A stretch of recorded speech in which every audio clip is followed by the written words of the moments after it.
Assalamu alaikum wa rahmatullahi ta'ala wa barakatuh. Alors dans cette vidéo, je vais apporter quelques éclaircissements sur celle que j'ai postée hier, car visiblement, j'ai heurté la sensibilité de certaines personnes qui ne voient pas en quoi il est grave de promouvoir la psychiatrie. Mais avant de commencer, je vais faire un bref rappel sur le tawhid. Car en réalité, tout est une question de tawhid. Et malgré que le frère Nabil Nasri possède des qualités humaines indéniables, il est à mon sens fondamental de mettre en évidence la règle qui veut que la justice et la vérité doivent être au-dessus de tout être humain. Car c'est justement dans le cas de figure ou des conséquences de l'amour pour une personne, nous sacrifions la justice et la vérité, que nous allons nous sectariser et faire de cette personne-là un gourou. Donc qu'est-ce que le tawhid?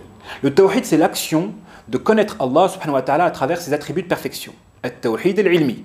C'est ensuite l'action de lui vouer un culte exclusif. At-tawhid al-amali. Donc quand moi je condamne la psychiatrie, je la condamne à travers le prisme de la foi, le prisme du tawhid. Et parallèlement, quand Nabil Nasri fait la promotion de la psychiatrie, il le fait aussi à travers le prisme de sa méthodologie de pensée, qui transparaît d'ailleurs en filigrane dans son discours, quand il parle de déclaration, de la culture du diplôme, de ces références qui ne sont pas musulmanes. Entre guillemets, l'islam de France, l'islam de l'UOIF, qui voit dans certaines pratiques islamiques de l'archaïsme. D'ailleurs, c'est mis en évidence par le grand débat de comment nous allons déclarer le premier jour du mois de Ramadan. Eux vont se baser sur le calcul astronomique, alors que certaines traditions nous invitent à nous baser sur la vision oculaire. Donc c'est des gens qui voient dans la science le progrès et qui peuvent condamner, voire pour les plus extrémistes d'entre eux, se moquer et rigoler de certaines pratiques prophétiques. Donc certains extrémistes d'entre eux sont carrément sortis de l'islam, et j'ai même pas envie de citer de nom pour faire leur promotion. Donc cela étant, ce qu'il faut retenir, c'est que la question est une question de foi.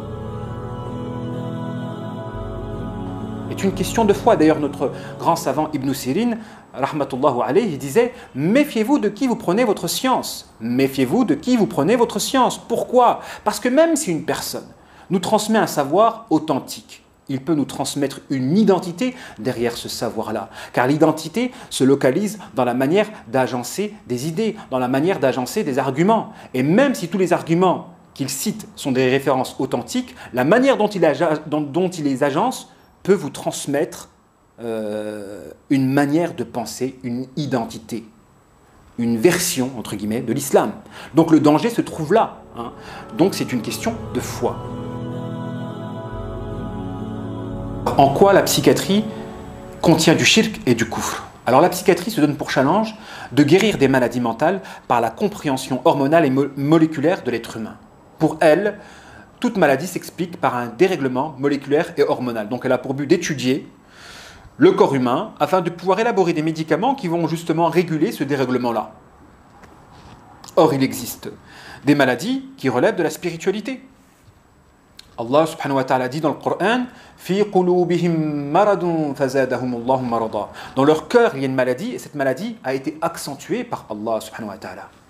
Donc Allah peut être le causateur d'une maladie. Comment voulez-vous qu'un psychiatre guérisse un patient d'une maladie provoquée par Allah subhanahu wa ta'ala avec des médicaments? Vous pensez qu'un psychiatre il peut vous guérir de l'hypocrisie et du dédoublement de la personnalité? Le penser, c'est de la pure folie. Il existe des maladies spirituelles provoquées par Allah subhanahu wa ta'ala, par nos forfaits à nous, par nos péchés. Et penser guérir de certaines maladies qui sont provoquées par nos forfaits et nos péchés, c'est de la pure folie.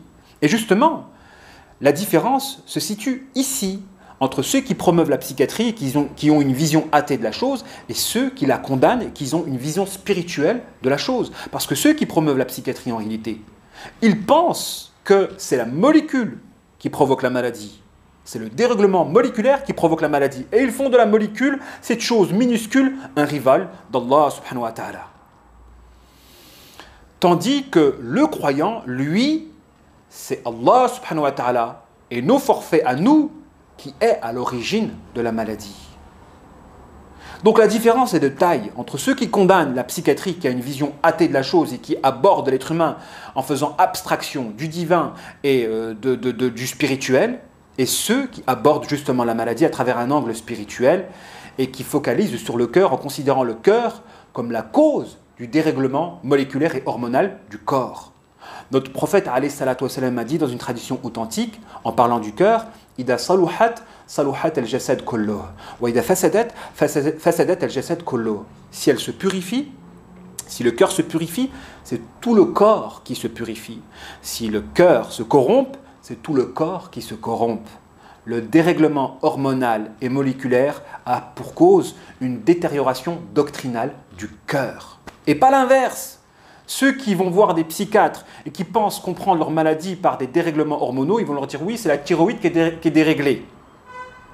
Alors que le dérèglement de la thyroïde a pour cause justement une déficience à l'endroit du tawhid. Et c'est pourquoi ils vont commettre des erreurs graves en faisant des ablations de la thyroïde par exemple. C'est de la médecine qui fait des ablations, hein, quand elle ne comprend pas le problème et qu'elle n'a d'autre solution que de faire une ablation.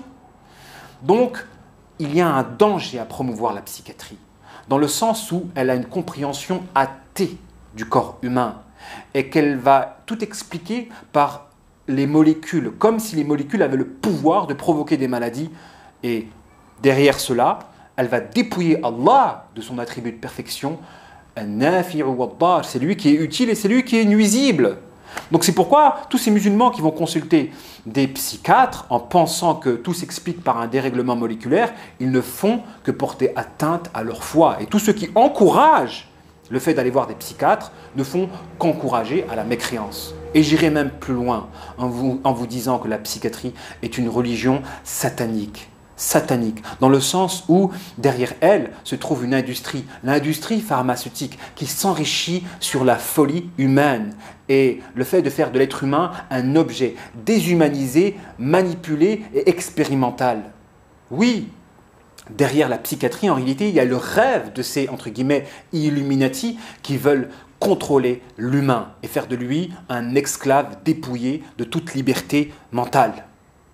La psychiatrie est en quelque sorte l'illustration de ce projet des Illuminati, celle de vouloir contrôler l'être humain et faire de lui un objet expérimental dépouillé de toute liberté.